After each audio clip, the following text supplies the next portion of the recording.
and welcome back to Fractures of Reality. Now, there's quite a bit to go over this time, as well, I kind of got sick with the flu last week, so we didn't have a game then, and I'm sure everyone's a bit confused as to where we are because it's been a little bit longer than usual, and all of that. So,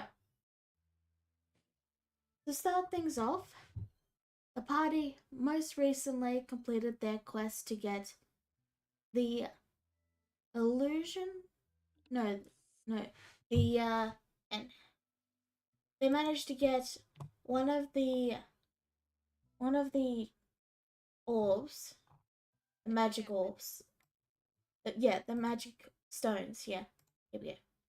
One of these from an evil scientist named the Mad Hopper, who is currently now living in Neku's basement. Without anyone else informing us. Yep, none of the others are aware that he's there, but with that said, the party then went to Landruck, where a certain Jezebel decided to go and check on her good friend. And one goose encounter later, the Phoenix is now awake, and the dormant volcano is not so dormant anymore. And Jezebel has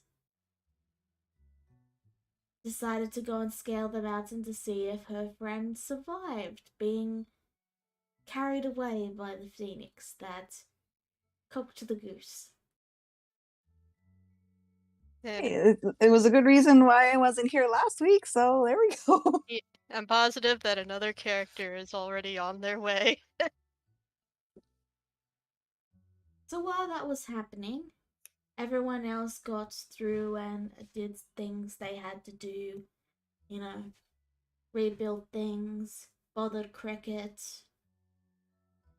and with that, let's move to Jezebel. Oh boy. Now, I vaguely recall someone said they were going after Ninja, right? They did? Last session? I don't think so. I know. No, you weren't here. You weren't here for it, Ninja. Oh, sorry. Was it Cicada? It was another character of mine, but not specifically Cicada. Okay. Right, some god was displeased that someone ruffled their phoenix. Yeah, pretty much. Yes. I see. Right, so Sylvester is going to check what's going on down there. Is that correct? Yeah. Okay. Alright, I think we're all caught up on that now, so let us begin. Now, I will move you guys to the Landruck map because I was lazy and didn't make a map for the volcano just yet. I have some maps I could use, but no, yeah. Theater of the Mind is what you're getting this week, and you're gonna love it. You better damn love it. Imagination. I could work with this. Anyway, so Jezebel, Ninja. Oh boy. You're scaling Mount Vython.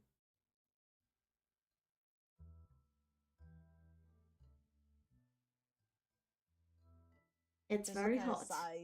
Yeah, sigh that she already has taken off her cloak and is lightly fanning herself. She goes, "Oh dear, maybe this might not have been the best idea, but I hope he's alive." She kind of just mumbles to herself, still wondering whether she should turn back already or not. You finally make it to the mouth of the volcano. And you look down and you see that there is a path, a sort of rickety stairway that goes deeper down into it. But as you're about to bring all your strength to bear and brave the volcano, You see a dragon blocking your path.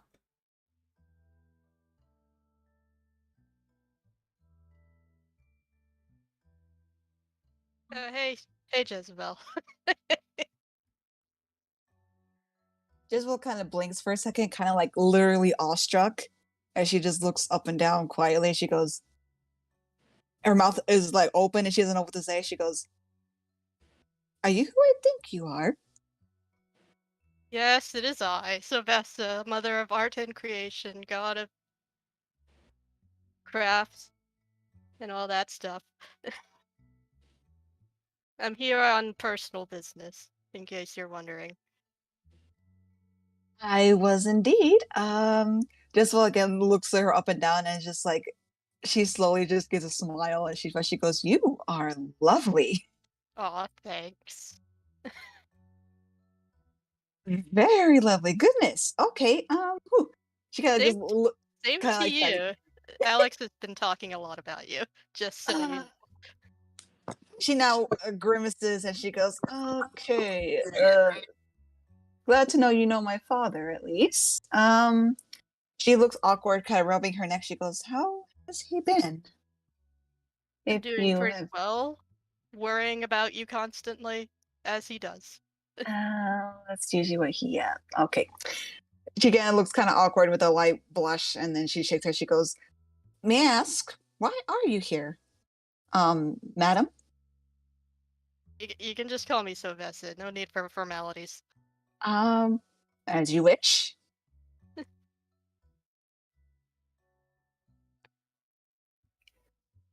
You wouldn't by chance have seen maybe like I don't know, a slightly short fellow with like a hood likely over their head with a stone symbol, and she turns around to show off the symbol that looks like this somewhere on said cloak. Maybe just like gallivanting around here. He inhales and says, as a matter of fact, I have. And he is who I am searching for at this very moment. Oh, He what a has something of coincidence! mine that he really shouldn't have, and I need to talk to him about it. Ah, she looks a little nervous. She goes, what did by chance have to do because of a giant goose? Would it? Something like that. She just gives a she just puts her hands on her hip. She goes, "All this just because I refuse to let him write my memory. Good grief." Sometimes you mortals confuse me. Um, I do want to perhaps apologize because it could have maybe slightly been my fault.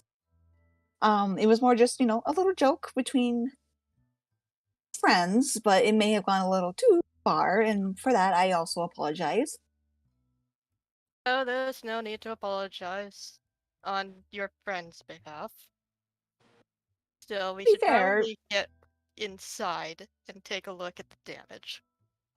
right. Well, to be fair, he doesn't quite consider us friends, but he is a good contact of mine from the Thieves Guild, and I would like to think that we are, but yeah. Uh, if you don't mind, I would be glad to accompany you. I just mostly came here because I did have promised him something, and I want to make sure he's all right, at least. Um, yeah. So if you don't Oh, mind if I tag along, I won't mind at all. You're okay with heat, right? You're a tiefling. of course. I mean, it is quite warm here, to be honest, but I'm not all that bothered by it. Alright. And you see her that her scale color starts to glow a bit red as she enters the volcano. Just like gives a little, and she just watches Sylvester with interest, and then it with a little bit of like a skip and a step follows Sylvester. So, as you begin to walk down into the crater,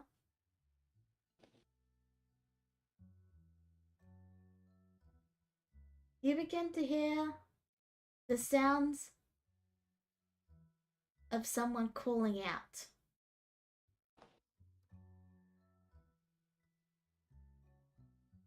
Jezebel! Jezebel! Is what kind of jolts for a second. Is it who I think it is? Yes, it's Burton. Ah, she just kind of just gives a weary smile. She goes, "There he is." All right, that makes things a lot easier. And he knew I would come. Of course he would. Hmm. She continues forward towards the voice. Isabel kind of like pauses for a second because now that she hears him and he and in a way that's her signal to know he's okay. She's kind of debating just backtracking and walking away now. So, do you answer Burton? Like, do you call back out to him? No. Alright, well, he continues to call out then. Sylvester closes in on his location. So, you guys continue to descend the stairs, only to find that, yeah, there's a wall of fire blocking the way. I got this. She has Investiture of Flame on, so she is immune to fire. So you go through. You just walk through without. So you don't think. So you don't make a way for Ninja to get through. Is what you're saying. I realize that that could be a problem, considering she is only resistant to fire, and not immune to it. So yeah, for a second, I just was like, "Oh, it seems like I can't go through. Maybe I should just head back." And she just kind of slowly turns around. Hold on, I said I got this. And she kind of just pats down some of the fire to create a path. Alright. You pat down the fire and, it easily parts, and now Jezebel has no convenient excuse to get away. Yay. Inside her head, she's like, "Damn it!" But she just continues to smile. She goes, "Oh, thank you, Miss Sylvester. How kind!" And she just starts to slowly follow again. You come across. Sorry. I get the feeling that you do not want to meet this person. I want to make sure they're okay. Plus, there's a part of me that kind of just wants to continue to like mess with them a little bit. Mm, And she just kind of sighs. She goes, "But a promise is a promise, even if I don't want to forget." And she just gives she gets a little huff and then continues forward. As she shrugs and continues forward.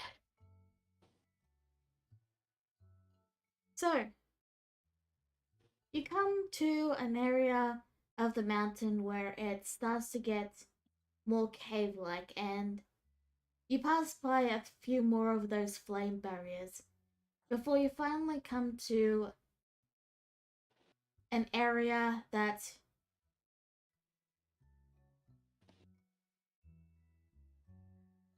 how to put this?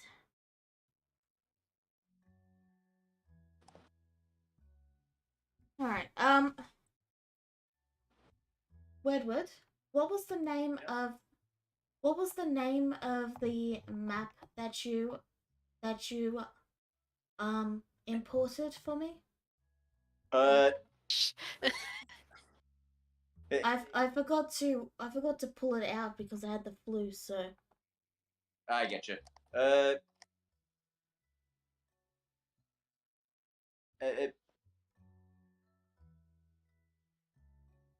like there's Lundrock Safety Sanctum.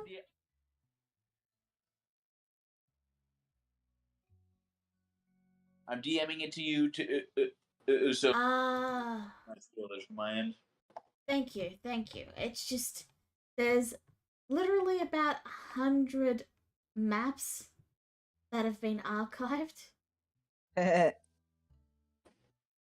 it I get is. that. Okay. Bam. Give me just a second. And I will...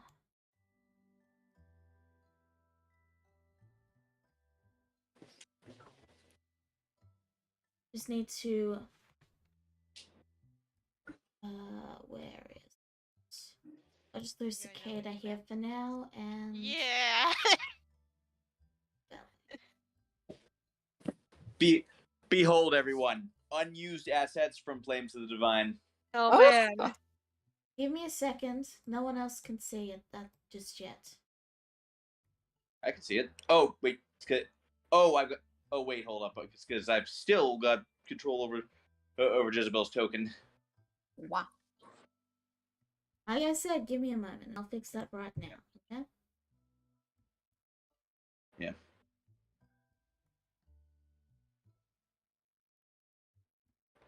There. Okay. Now,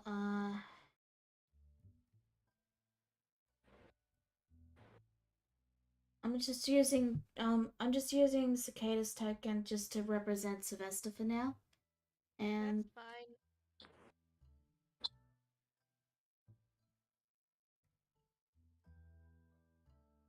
Should be starting somewhere over to the south. okay. Okay.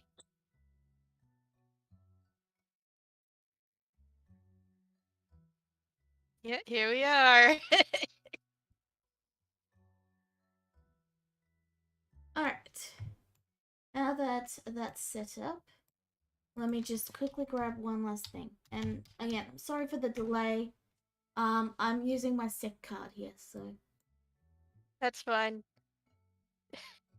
I'm using my sick card, so this makes it fine. This makes it all fine. Completely fine here. Yeah, yes. Yeah. Also, just so you guys know, I did do this map. Yep. Cool. You drew this? A long time ago. Yep. I commissioned it from her, and then Flames ended before we could go here. That's a shame. Yeah. Alright, now there's just one last person I need to put on this map. I'm just glad it got used. Eh. I mean, I always try to recycle assets. If I don't end up using it, Burton's icon is very much a recycled asset. Oh yeah. And look how much mileage I got out of him. Oh yeah. Now, I'm just finding Burton's asset, but for now, you guys can start role playing while I get that up. Yeah. We entered this giant marble cavern lit up by lava. And Sylvester goes, "Welcome to my forge that I have never used for a long time." Ooh. Isabel looks around a little bit in awe. It is quite large. Well, thank you. I know it's quite large. I need a lot of space. This is where I used to make all sorts of magical items and weapons, but I haven't used it in a very long time. So it's kind of been in disuse for a while.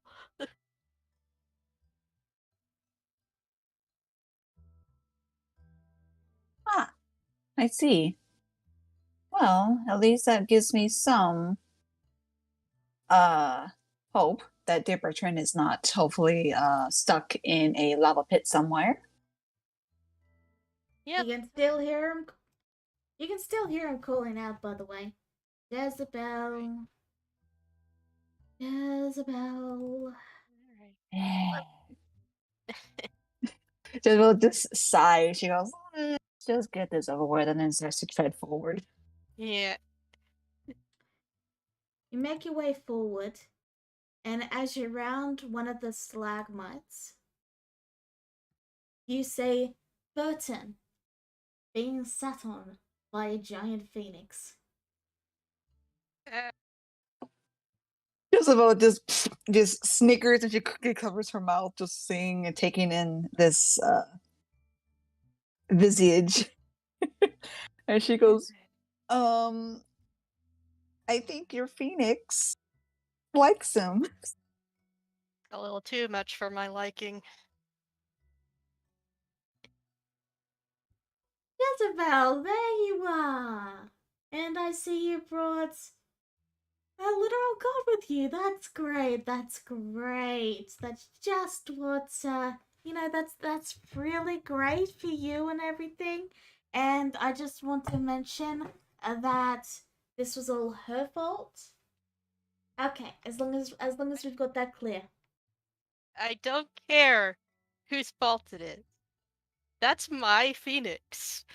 Oh, and you're welcome to take it back. Oh To my be god. fair, Jezebel, as a counter argument, she holds up a finger. I did not call the phoenix. He did. He's the one that I escalated know. this. I know. So,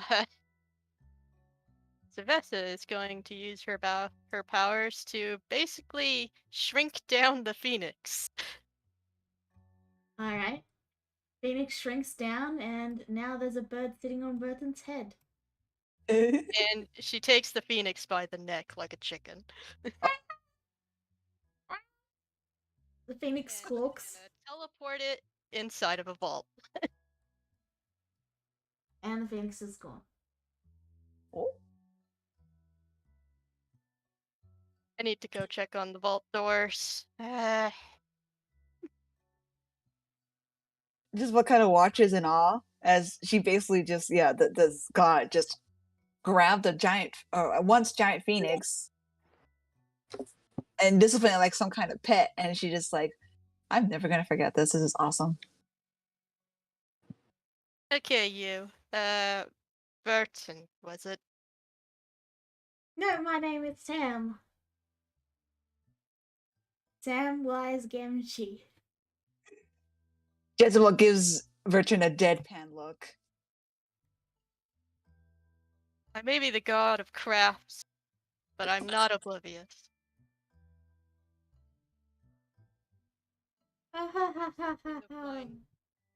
You have something of mine that was supposed to be locked away for a very good reason. Oh, of course, here you go. And he hands you the wooden, amazingly, like the wooden flute is still intact, as if like it's not even affected by the heat. And he just lightly tosses it to you because he's not getting any closer to you. Grabs it. Thank you. How did you even get this anyway? Well, look at the time. I think it's time I get going. See you. I really need to work on my security measures. Perhaps a tad. She just watches him run with a bit of an amused grin on her face. I guess even Bertrand could get caught sometimes. I had alarms set up and everything. How did this even get into his hands without me knowing? Well, That's the Bertrand question is I always. wanted to ask him. Well, you're more than welcome to go get him. Um, I'll deal with him later. I have a phoenix to lock up again. Oh, very well then. By the way, I must say that that phoenix was quite lovely. First time I've seen one. I've heard stories. Stories do little justice to how vicious and highly destructive it is. And yeah, you treated it like a pet, milady. It was actually very impressive. I wouldn't call it a pet. Anyways, I have some security measures to upgrade. I will deal with your associate later. And again, she says with a small, weary smile, I did not assist him in getting that flute, I promise. I had no idea he had it. Oh no, you're fine. Don't worry about it. We understand each Sounds- other. And I must say, if she looks around with interest, you ever want to say test your security measures, I'd be glad to volunteer. I mean, if you're not afraid to get killed multiple times. As if I don't do that already. After all, you know my father, and I'm pretty sure he's told you what I've gone into so far. Yes. Yeah, I don't think your father would approve. So, Oh, he doesn't The really thing- know. Not like I tell him anything anyway. Phoenix has already authorized. escaped, by the way.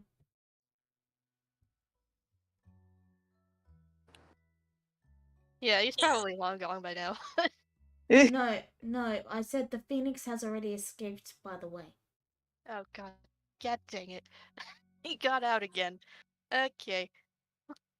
I really need to go and get that thing back in its pen Um, where it yes. belongs. So, Yes, of course. So sorry for bothering you, she said, and then she pauses real quick and she goes, if by chance, if I may ask a favor, you happen to talk to my father, let him know that I'm doing okay and that he needs to take care of himself. Okay, bye. And she just awkwardly walks away. sure. Alrighty. Alright, well, that's Sylvester. yeah, that's Sylvester, everybody. She's gonna go lock up that Phoenix again. So, Real time. Ninja, you find Burton actually waiting for you at the exit. Isabel kind of walks out and she throws her hand out. She goes, oh, my own escort. How kind of you. His eyebrow twitches and he says, I will make you a deal.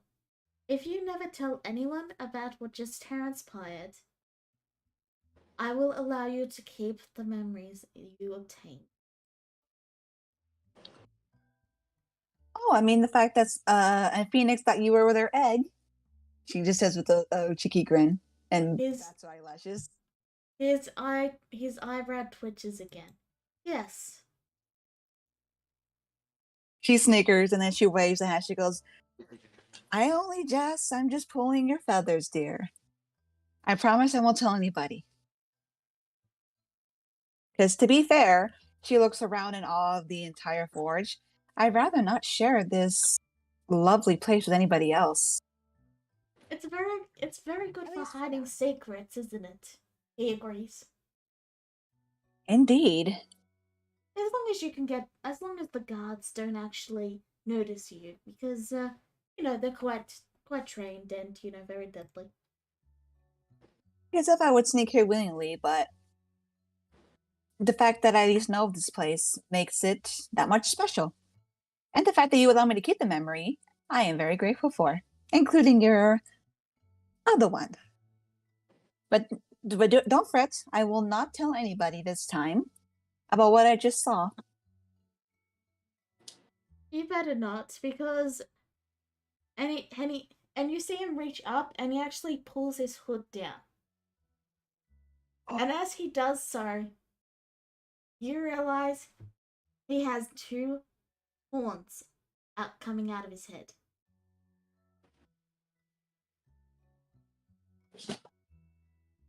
Isabel's eyes widen for a minute, and then she just smiles. She goes, "You would trust me this much to actually show your face to me in full view?" He rubs his temple and says, don't make me regret this, Jezebel.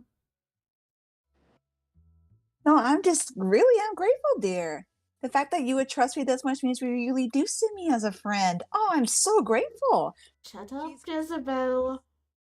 She's lightly teasing, but she is also being honest, by the way. She actually is quite honored that he would actually trust her this much. He's both exasperated and embarrassed.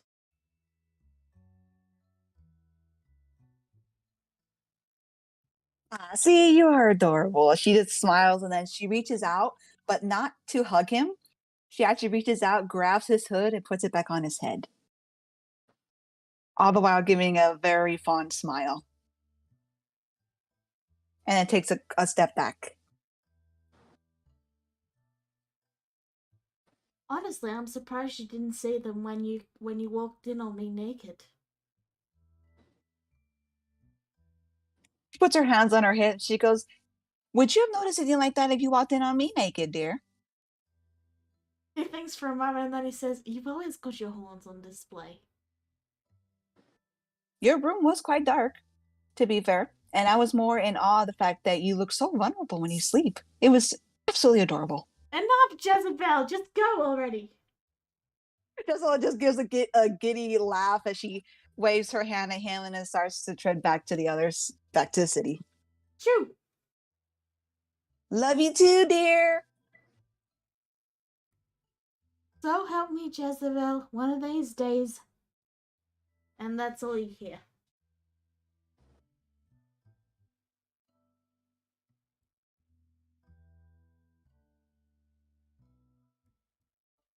You exit the mountain.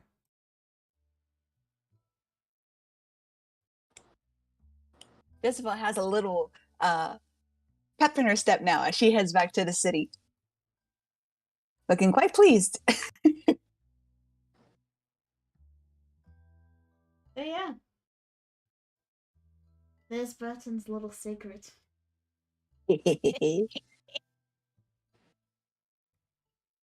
He really thinks of me as a friend. Ah. Aww. I would have had art done for it, but I again flew. Also No worries. lazy. Imagination. but yeah. You finish up with the mountain. What do you do now, Jezebel? I'm gonna go find the others. Alright. Well, you find them at Cricket's home.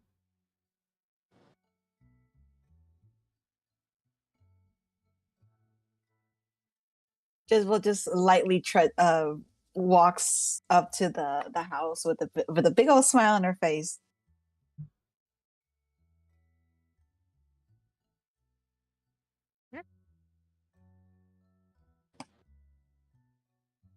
Oh. Alright, you do so. I'm not sure who's the first to notice. Well, Ryu's out by the pond. So probably Ryu. She just walks over past him and then as she ruffles his head, she goes, "Hello, Foxy."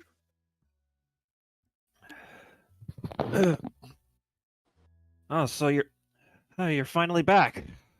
I take it everything went well. Very well, actually. Luckily, Bertrand is just fine. And your memories? Intact, actually, she says with a bit of a smile. We had an agreement. He actually let you off the hook. Surprisingly, yes. I'm surprised he'd do that after going through all this trouble. Oh, he had A wake-up call? you can say that, she says with a grin. From a very special being. Who is quite beautiful, by the way, she says with a dreamy sigh.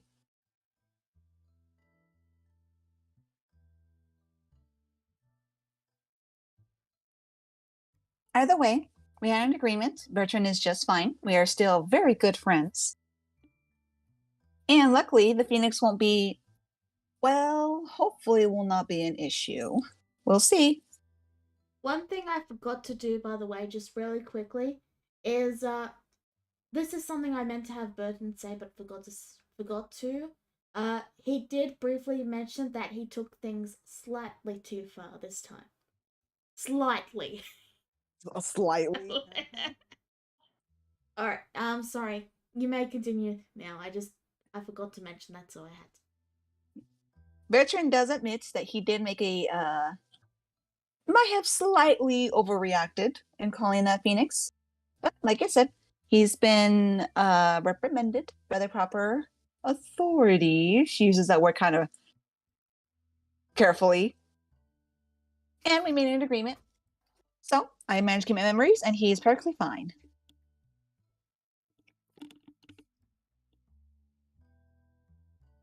So he's not going to he's not going to come after us with a giant goose again later. For now, no. In the future, I guess we'll see. She says with a smile and starts heading inside to the house. In the future. Yeah, now you know why Burton reacted so strongly to you seeing him naked.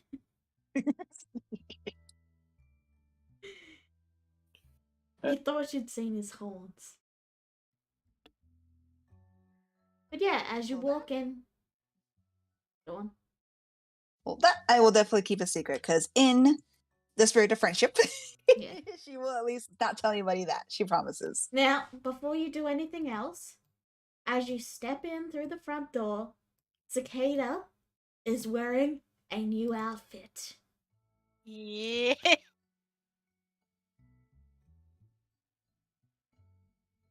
New anniversary art. New outfit. Also placing a vase with a blue flower in it on the dinner table.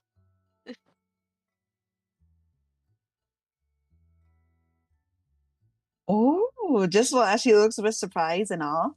And she goes, she goes, "Oh, dear Cicada, what are you wearing?" Hey, Jezebel.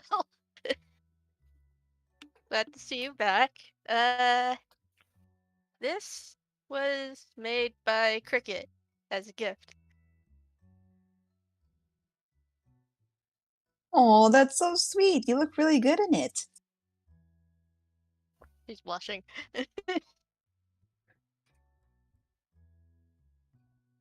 Thanks. Hmm. So, Does- how was your talk with Burton? Better than I expected. Much that's- better. That's good to hear. Managed to keep my memories and an agreement that we Alright. had. And I actually met the god Sylvester. Wait, you met a god? Surprisingly, yes. Wow. While Clara is working with food, she says, "Well, oh, her? I've seen her before. It was when we were working on stone things and you were stuck in another dimension, though. So you probably didn't see her." I saw her this time. She wasn't exactly very happy that someone used her phoenix. Or that the phoenix got out. Oh, Mm. Yeah, apparently the phoenix is hers. huh. So I managed to run into her as we went into the volcano. Well, that was lucky.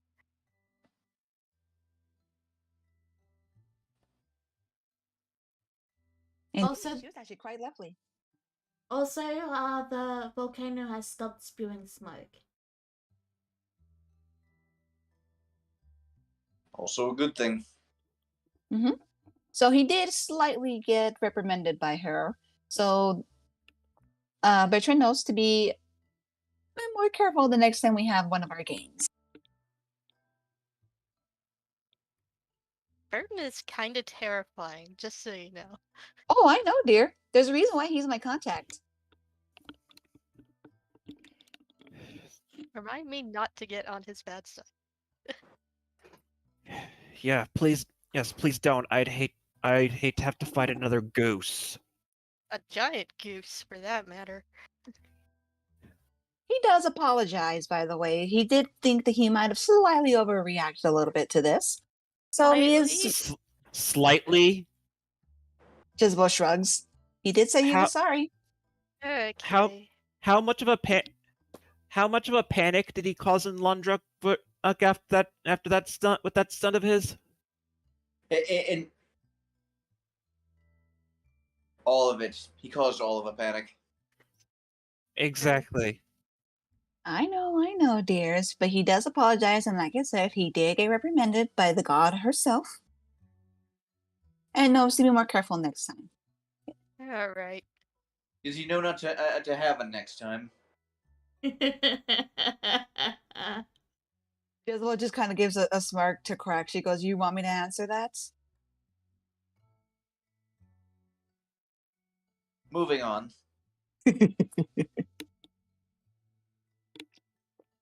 I was gonna I missed ask. that tidbit. Wait, did you say? Sorry, I missed that tidbit. Oh well, I can listen to it later. Cicada? Uh, I was gonna ask him about our previous client with that whole job back in the mountains with the Mad Hopper and all that. Yeah, you forgot about that one, didn't you, Jezebel?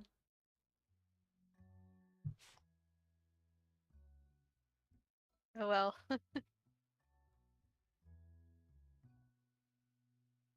Ah, I was a little too awestruck. I forgot. Jezebel said, and then she grins to Ryu. Hey, Foxy, can you do me a favor? What favor? You mind sending a sending to Deep Return for me? What do you want? About the job we did. That we finished that whole weird creatures. You need to get paid for going to the snowy mountains.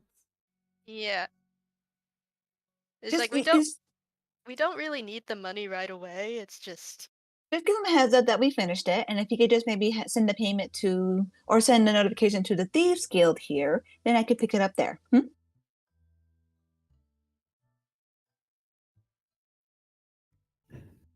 You didn't think to let Bertrand and know we had a job finished off while you were still talking to him? It's a little distracted, dear. After all, it's not very often well, to be fair, that I've ever seen a god as lovely as dear Sylvester. So I was slightly distracted. I'm I mean, sure you anybody would were. be distracted when faced with a literal god. To be fair, I am the daughter of one, but it's not every often that I see one that's a literal, like, a looker, I guess you could say. Especially someone who doesn't like to intervene as much. Yep. So one that I had not, that's rarely appears, so it's like I had to, like, soak it all in. Yeah.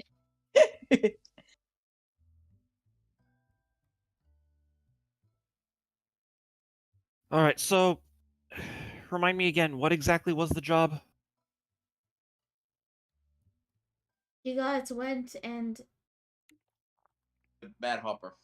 yeah, this was the job. It was Was to destroy some strange monsters. Yep. Does that Bertrand know that we did the job about the monsters? That way he can let the Thieves Guild know, and then we can get the payment later on. All right then. Hmm.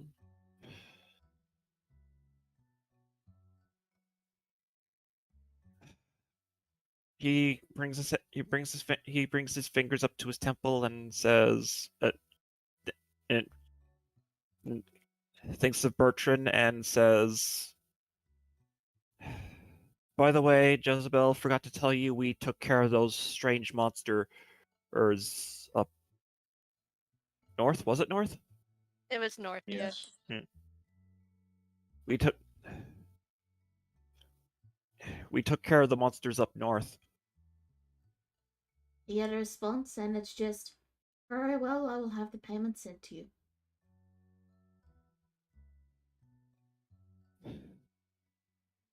And and and the and they'll have the money ready. Okay. Thank you, Foxy.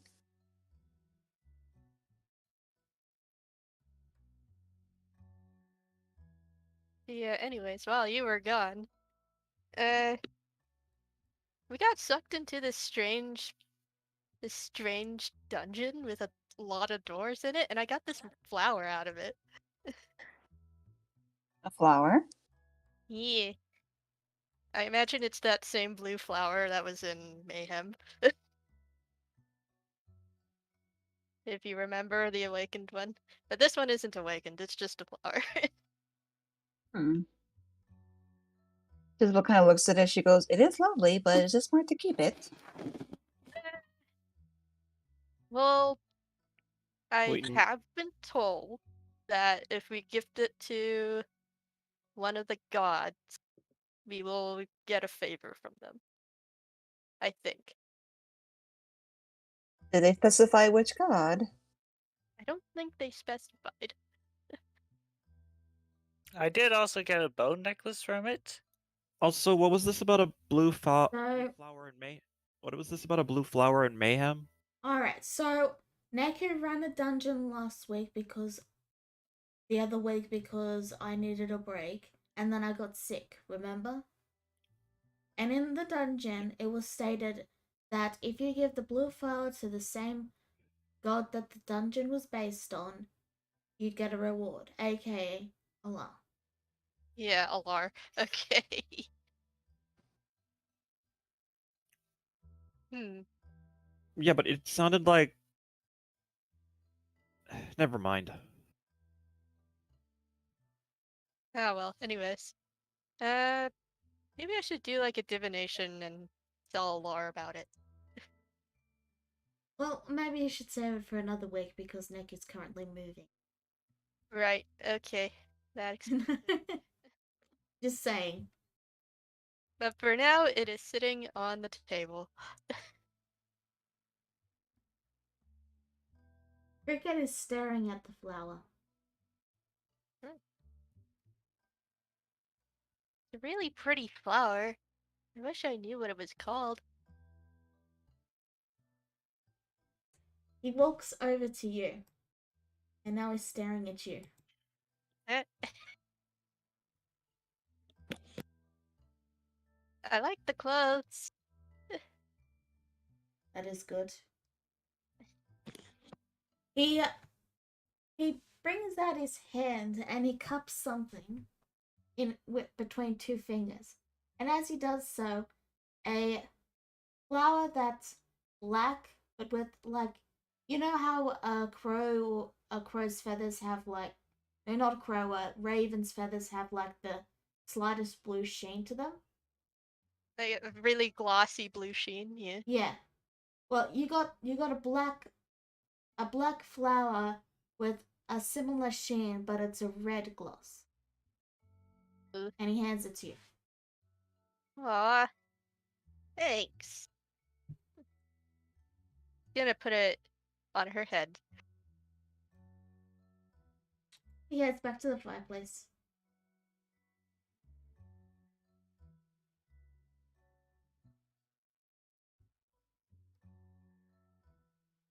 That's all he does. Okay. Hmm. Jezebel, you also, I believe, heard about, you know, the whole, I don't remember if you've already reacted yet to learning that Cicadia is Cricket's, adopted daughter. Yeah. Flora Wait, told so her. oh, that's right. You did tell me. You did tell me. So Jezebel is basically just grinning behind Cicada and while like wagging her eyebrows. Oh, she leans in close to Cicada with showing her the grin.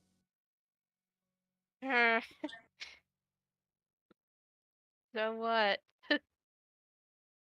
Getting gifts from the parent, are we? Oh my gosh. Embarrassed? It's adorable.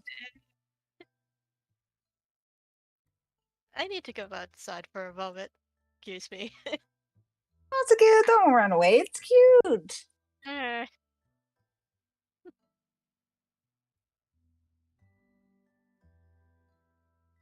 Fair, Jezebel says with a grin as she puts a hand on her hip. I kind of got that feeling anyway, from how, well, she glances over to Cricket, how much he seemed to want to protect her. So it's not that surprising to me.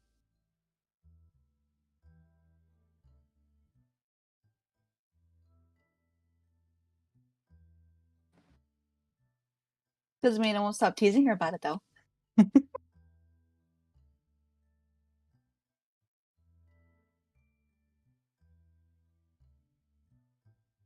So, what do you guys do now? Yeah. Well, we still need to wait to retrieve payment, so I guess that'll come in like tomorrow at the very least. So we got some free time.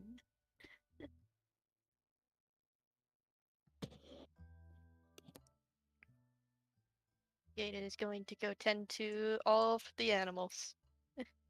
So, Flora, Hmm. your father, while you guys by this point, by the way, it's about lunchtime, not breakfast. Okay. Your father turns to you and says, "Your mother's dead. Eh? Well, It's fine. She'll be back."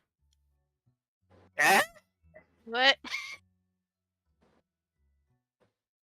How? So many questions.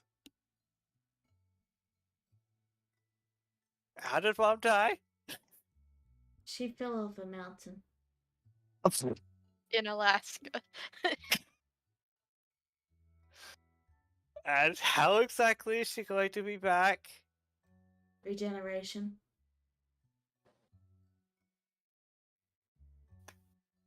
So you're saying we just can't die then? He shrugs. You learn something new every day as an eldritch abomination.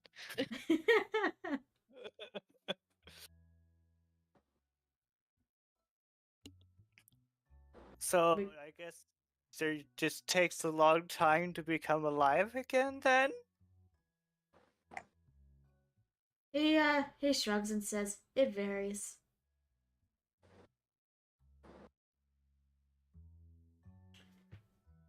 One time, I believe she got disintegrated because she tried to fly into the sun while drunk.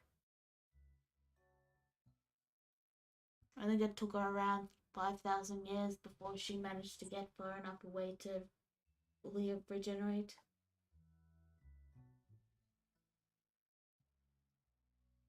Right, I forgot that big numbers of years was nothing to you. He shrugs. Clara takes the plates over to the table. I'm lunch ready.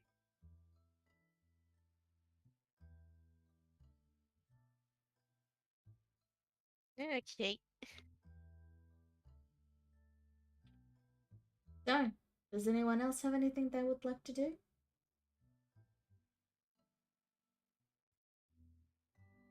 What's Korax and Ryu doing?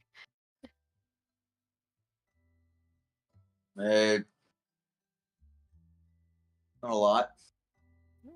Well, if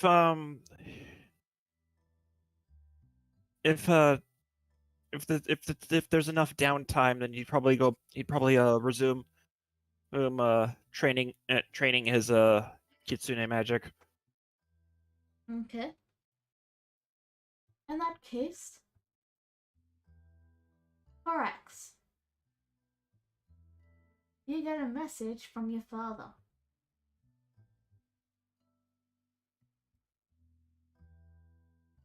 And I'll write it down for you actually. So, basically what he says is, "Hi, we're fine.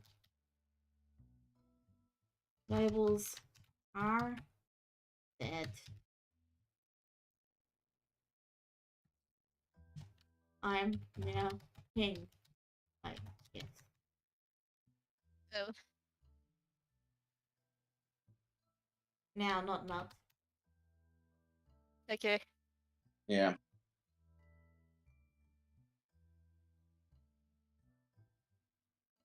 Just, a matter of fact thing. Like, it is your father. Yeah.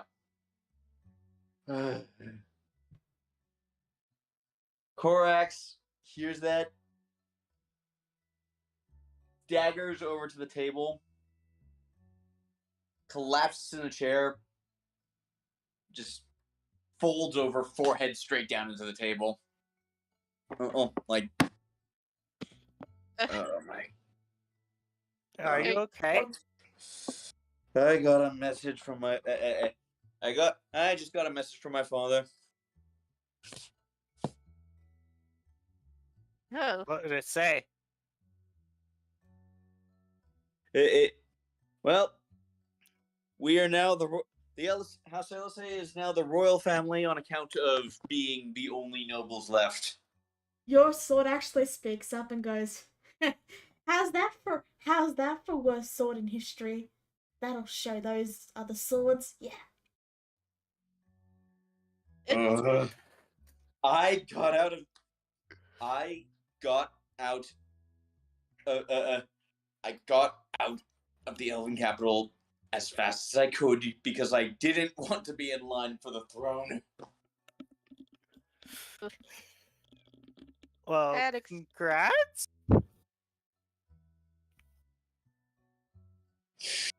I imagine that's a lot of responsibility. You get a follow-up message. Like herding cats. While you're complaining, you get a follow-up message, and the message is,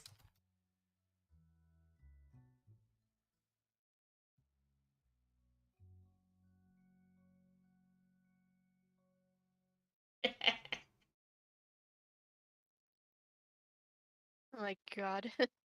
Because, and that is the actual reply.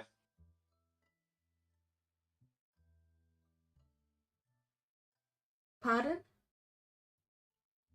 So you replied to the second message, I replied to the sending. it means you can't take the throne. Okay. Good. Okay, so I've been removed from the line. Okay, so they took me out of the line of succession. That's good. Ah. Oh my goodness. So, how we need to make sure is Arari survives. Because if she doesn't, then Aegeon's next in line. Yep. Ooh. Yep. I'm gonna be honest. If that happens, I might just have to overthrow him. Ooh. Don't you have your other sister? I don't even know where she is at this point.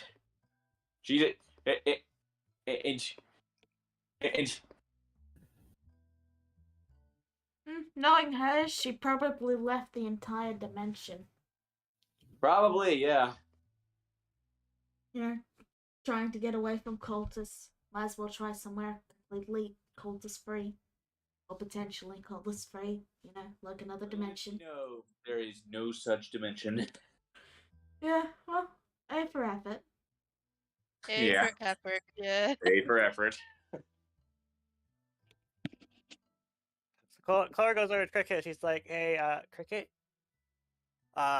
Since apparently my mom died, but our kind doesn't die, is it possible for you to put what's left of her in a safe location instead of just leaving her at the bottom of a mountain? Apparently." He pauses for a moment, and then he lifts a hand, and then he pauses again and glances towards Cicada. And then he goes, "Yes, I will put her in your room." And there's the sound of a loud thud from upstairs. Okay. I guess that works. Those of you with 2 working brain cells would get the impression he was about to just teleport her body right into the middle of a living room while you guys were having lunch. Oh god.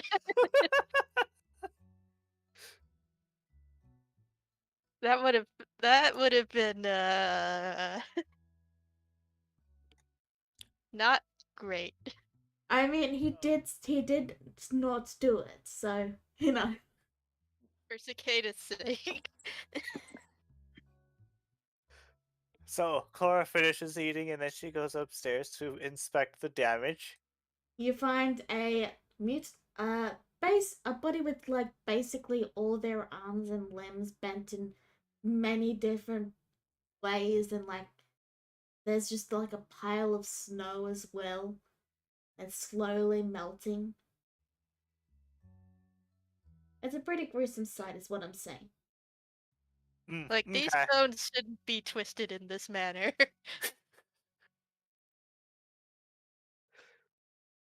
Clara takes part of she says, I'll get back to you later, maybe. And then she goes back downstairs. They'll be fine. Probably. So,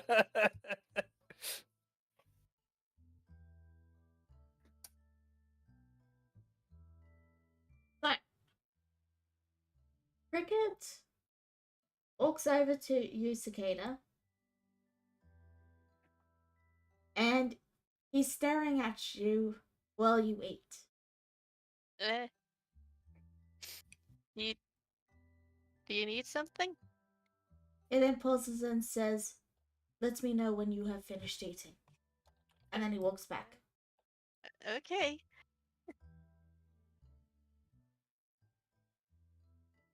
Hmm. It doesn't take her long to finish. Unless somebody else has anything else they want to add.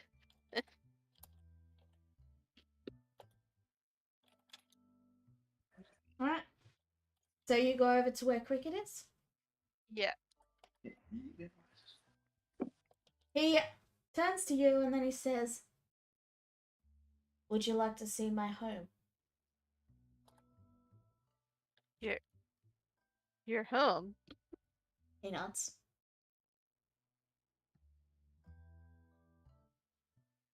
Huh. She thinks back to that other dimension between dimensions and shudders.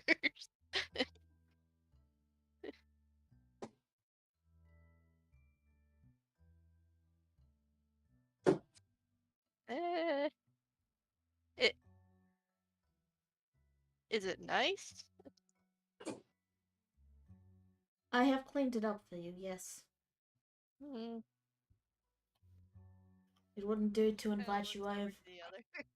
It wouldn't do to invite you over with the place a mess. Hmm. That is bad courtesy, I believe you call it. Hospitality. That.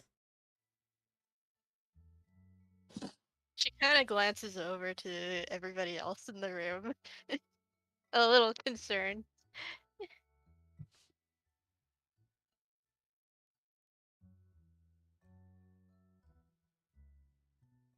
I'm not sure if anybody else was listening in and wants to comment.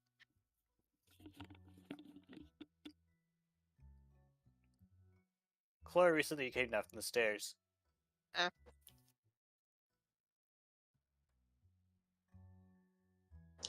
I'm gonna say that's, nope. No one comments.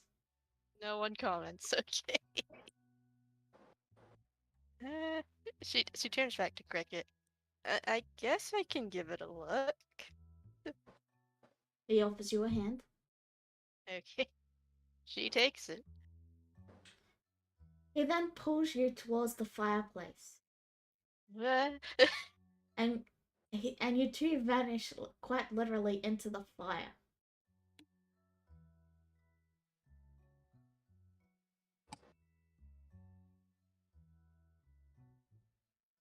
There's some Harry Potter stuff right here. You arrive in a simple bedroom. It's got a large king size bed. There's, chest of drawers, a window overlooking darkness. There's a lush deep red carpet that looks to be made from some sort of like mimkey, or it's really soft on your talons.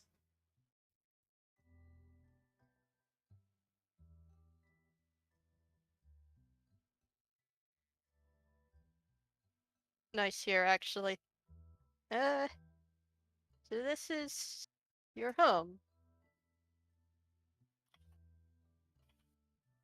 Yes.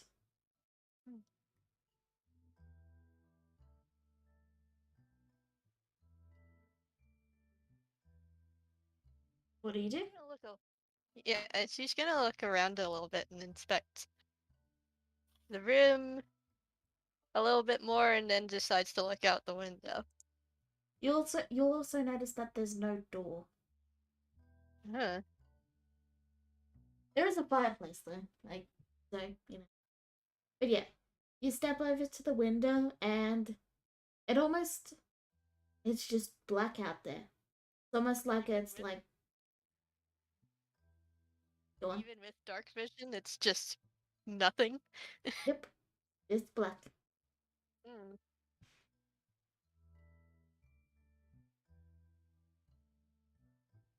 Reminds me of that vision I had.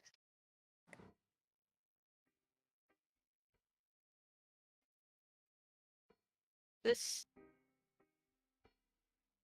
is this another world where your brother destroyed everything? It is a world between worlds, similar to the one you visited, but this one is mine. Oh. The What you are void. what you are looking at is what else is in between the worlds. Hmm. Yes, the void, as you called it. Oh.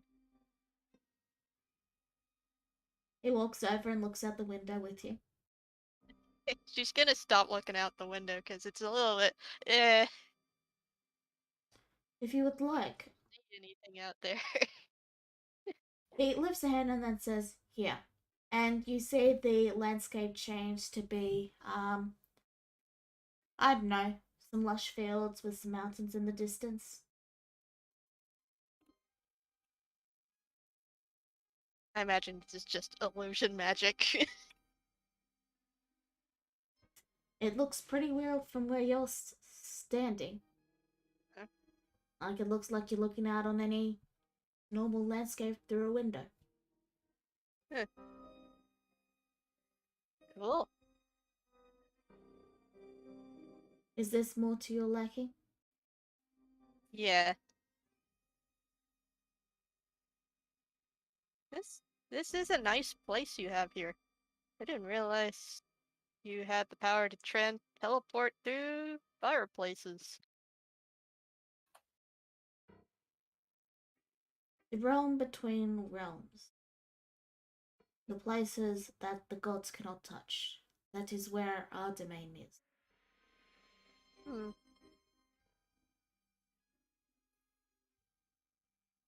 And it is this domain which we are able to influence. Really? So everything out there is real. It is now, as I have made it real. You're basically a god of this place. He moves over to the window and he pulls it open, allowing you to step out onto the fresh grass. Ooh. If you wish to, that is. She actually does so, but she doesn't go very far. She just kind of takes it all in.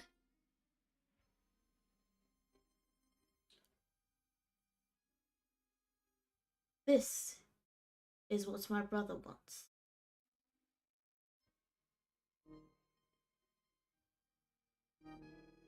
What, all of this?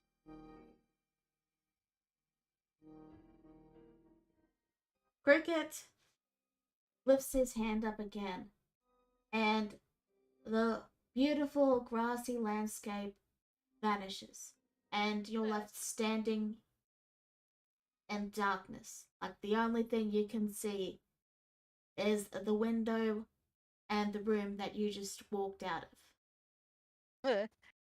She goes back through the window. He follows you. And then he motions to the darkness. This.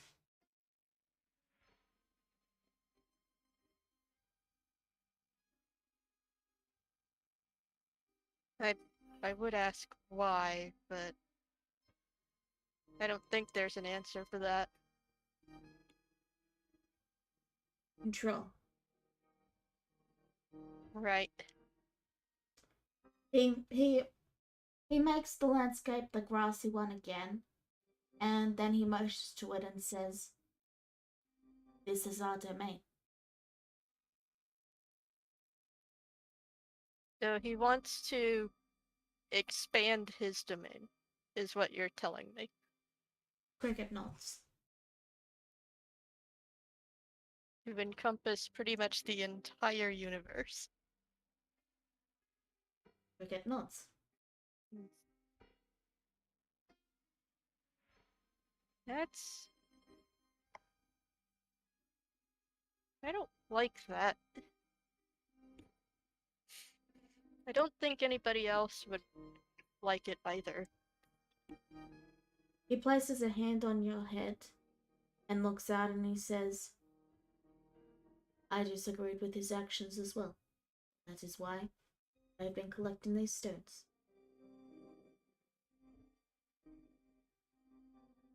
Okay. Among other reasons, but primarily for the assurance that we will be of equal power.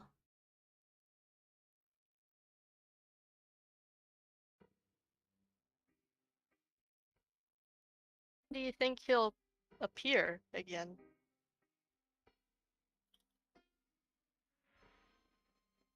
When the cracks become too great and the fractures turn.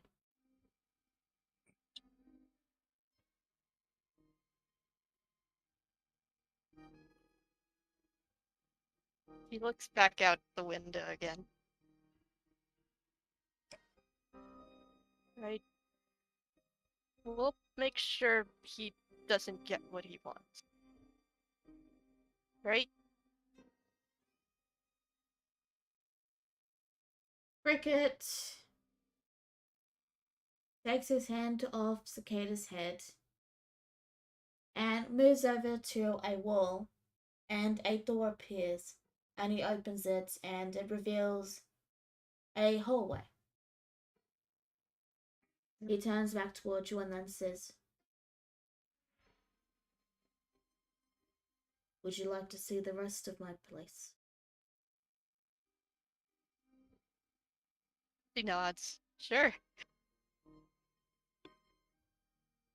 He takes you through the hallway, and you're able to see, like, a room that's been set aside for you. You know, a room that's been set aside for everyone, really. Like, there's a little workshop which he's set up for Charlotte. Like, there's a large library, and he even takes you deeper, and you see it opens up into a forest with plants and huts and a little river that snakes down it. Almost like a certain fox's village.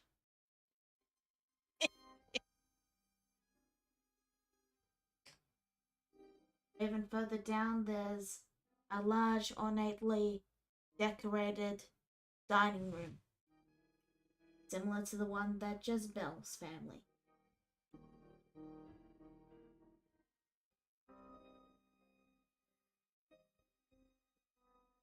There's a room filled with musical equipment. I imagine that a lot of this is mostly based on Cicada's memory. So, and she has a pretty damn good memory. Sure. Like, same dining table at Jezebel's place.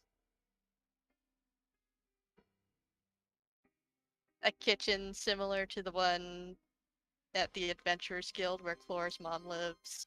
Yeah. Though there are things that you personally don't recognize. Things that Cricket has. For example, there's a large section which is just underwater ruins that you can see where the water ends. Like there's like a wall of water and you can see it through the water, almost like what you'd see in an aquarium. What? And there's fish and mermaids swimming around in there. The ocean. What?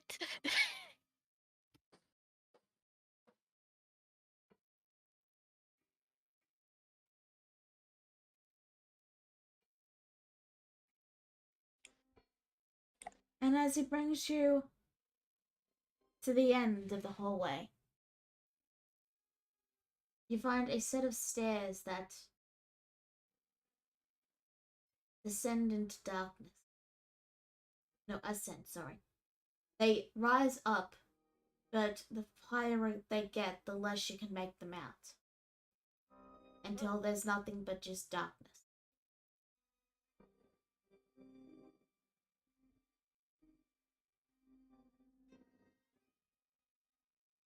What's up here? Cricket looks up and just says, "That leads to my brother's domain." Oh.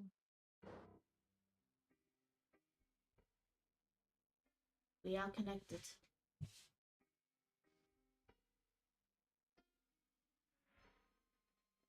Is he up there right now? Sleeping, yes. Oh. Okay. Maybe we shouldn't disturb him then. Cricket nods. That is the tour.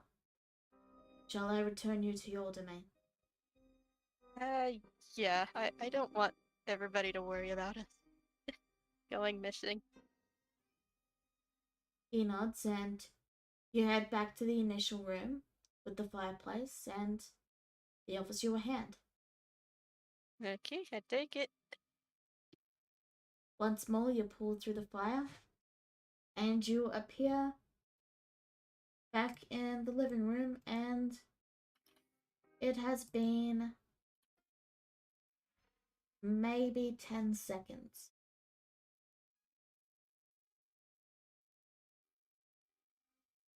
I was weird in other dimensions.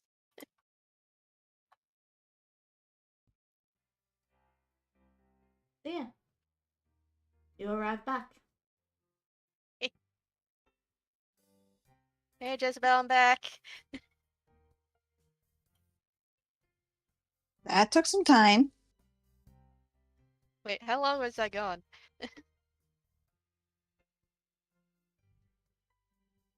Did you ask that? Yeah, I do ask that. Jezebel just shrugs. She goes, I don't know. And then she pulls into her hug. I just know it's been a while since I hugged you. Ah.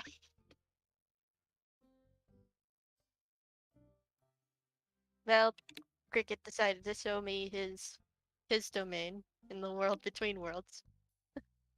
There's a lot of cool stuff in there. Jezebel kind of frowns. She goes, it's not like the hellhole we were put in before, is it? Oh no, absolutely not. Okay, good. Very good. It's like normal.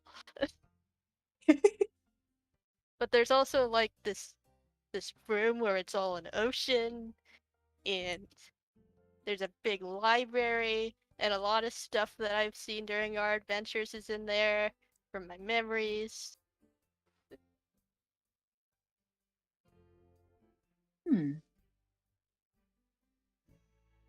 And Cricket can just change things around on a whim because it's his domain.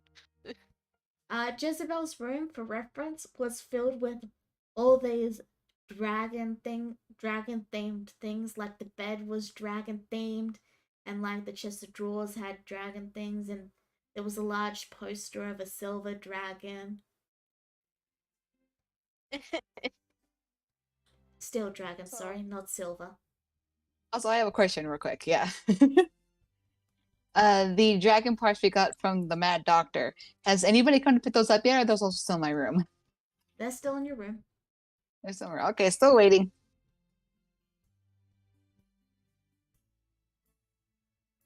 But yeah,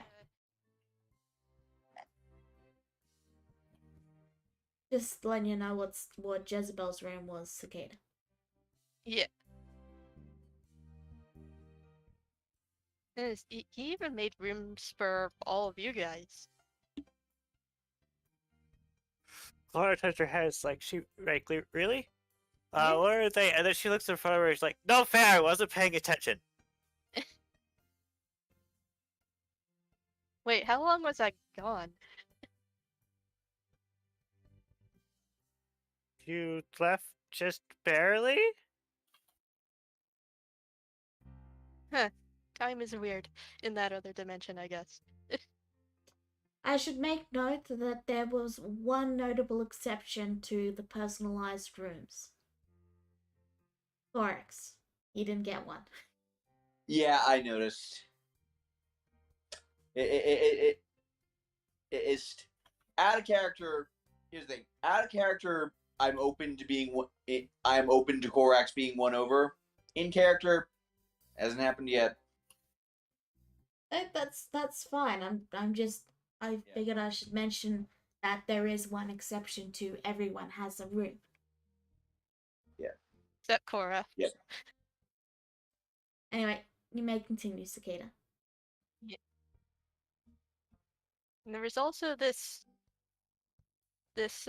spiral staircase leading up to his brother's room.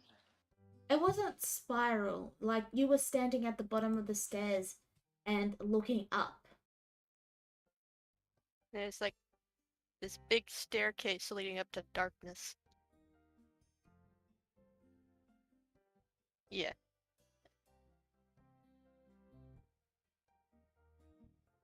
We didn't go up there. Like so.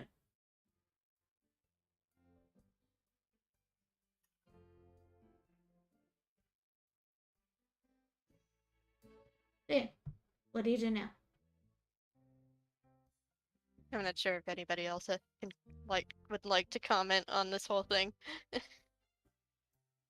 Well, Clara wants to ask you more questions, but she's currently playing a game against her mini self and losing. Oh. Where is Mini Me anyway? Right. Oh, there you are. So, what do you do then, Cicada? Jezebel?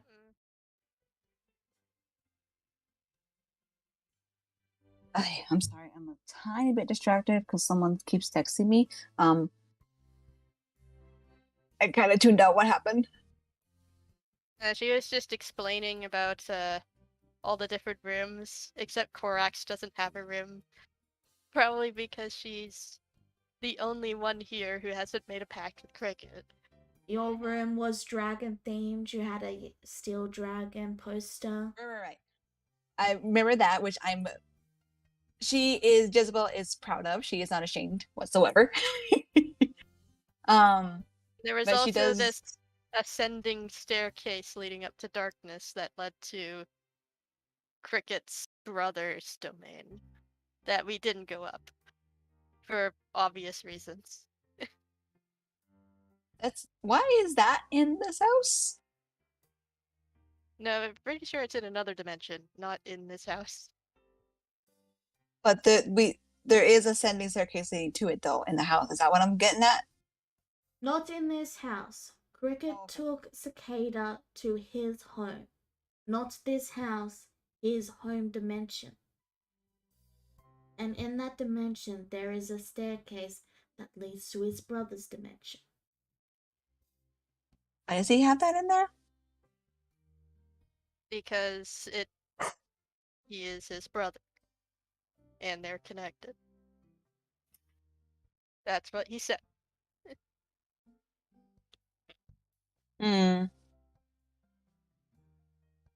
Isabel looks kind of thoughtful for a second, but doesn't comment. Wait, does that mean if we destroy his brother, we would destroy him as well? Isabel glares at Clover now.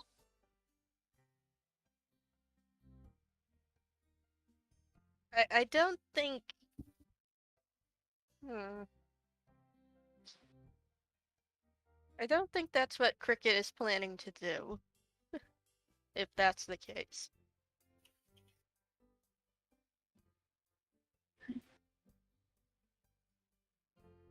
Isabel Would- still looks thoughtful and she says, "Did they say how they're connected?"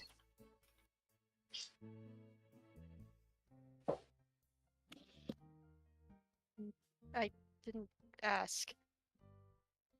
Just for So you don't know. reference, Cricket is still in the room and he can hear you. He's just not responding. I just wanted to make that clear. You may continue Oh, now, I know. Jezebel.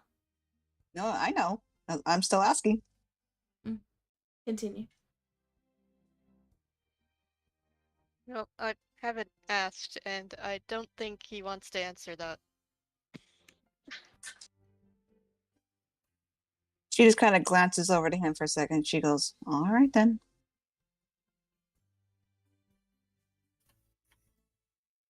But yeah, that's what I've been doing. Weird. It feels like I've only been in there for like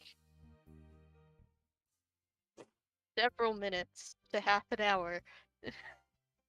You were in there for about 30 minutes, maybe an hour, but only 10 seconds passed in this for everyone else. Weird. Okay. So yeah, that's about it.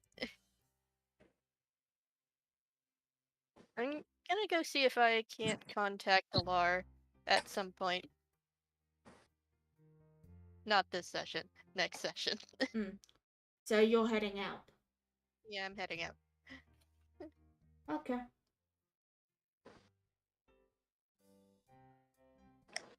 You step outside, and as you head out, Cricket turns and he lifts up a hand.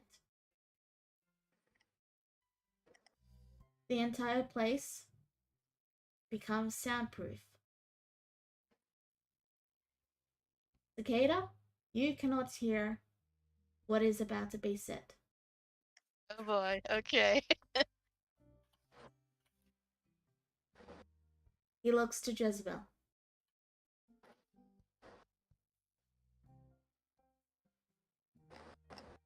Isabel kind of glances to him back, seeing that he's looking at it. He goes, "Yes, dear." I would appreciate you not asking questions like that of Cicada. I Oh, do not wish to worry her. Jezebel kind of narrows her eyes. She seems to almost have a look of like curiosity and understanding, and she goes, "Care to share why?" Once my brother is defeated, I will not be in this world either.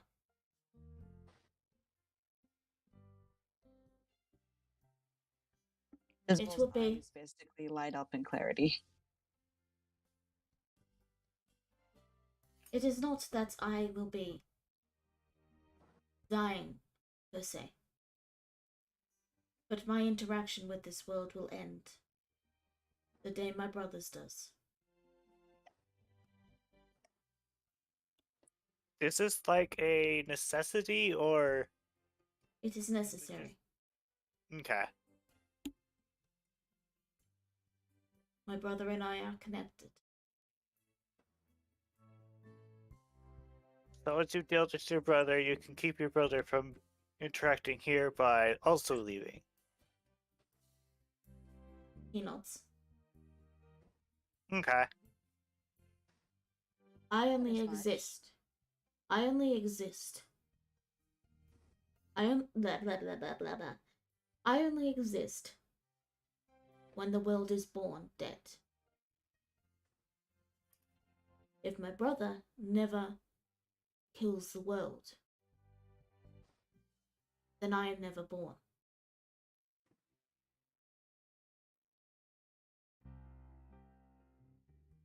Isabel looks thoughtful. She goes, then answer me one quick question. If we manage to stop your brother, our memories of you that we have, will they remain? They will. All right, then.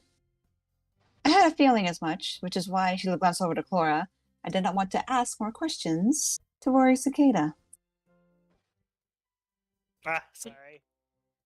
But yes, I would appreciate you not concerning Cicada with such matters. Isabel puts a hand to her chest with a smile. You can trust me, dear. After all, I don't like Cicada to be upset. Although I did have a suspicion anyway, and I was going to ask you later, so thank you for clarifying and confirming my suspicions. He gives a nod and turns back to the file. Clara pauses for a moment. She looks at Jezebel. Is like, what were we talking about again?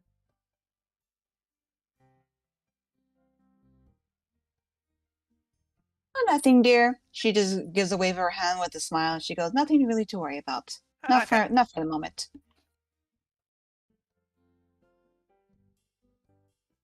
Alright, well, he removes the sound barrier. So, and the door wasn't locked, so, you know, that's all he does. Jezebel, is she Hmm? cheating? What? No, she's...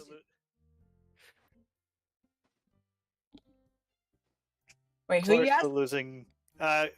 Clara is asking Jezebel if her little self is cheating because she's still losing to her.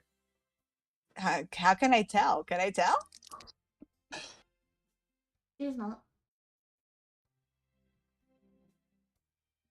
Isabel just glances down. She goes, no, not that I can see. Okay. A game of wits against yourself. Now that's interesting.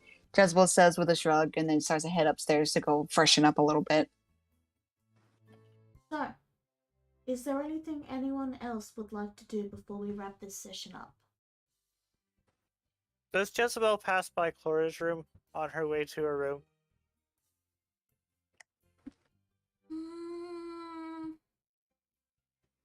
Jezebel's room is right next to yours. But I believe Jezebel made a pact before you. So her room would be right next to Cicada's and then also right next to yours. Okay. Clara didn't shut her door in case she sees what's inside. Probably doesn't smell that good either. So I think it'd be pretty obvious, so I'd be able to smell it. Sure. Smells like roadkill. All right, Jezebel pauses for a second, making a face while grabbing her nose, and just glances quickly into the room. What do I see again? You see the crumpled up body of Laura's mother. She just grimaces and just slowly walks away. Yeah. She's just gonna try to forget what she just saw, heads into her room and slams the door, No one wants to see that. and tries So- to scrub the damn image from her head. So, is there anything else anyone would like to do? I think that just leaves Korax and Ryu. Didn't I spaced out for a good chunk of past half hour, so just assume while everyone else was doing their thing, Ryu was outside training his kitsune magic. Thorax, is there anything you would like to do? Doesn't seem to be, no. Alright. Then with that, we will wrap this session up here. Thank you all for tuning in. See you all next week. Bye-bye. Goodbye.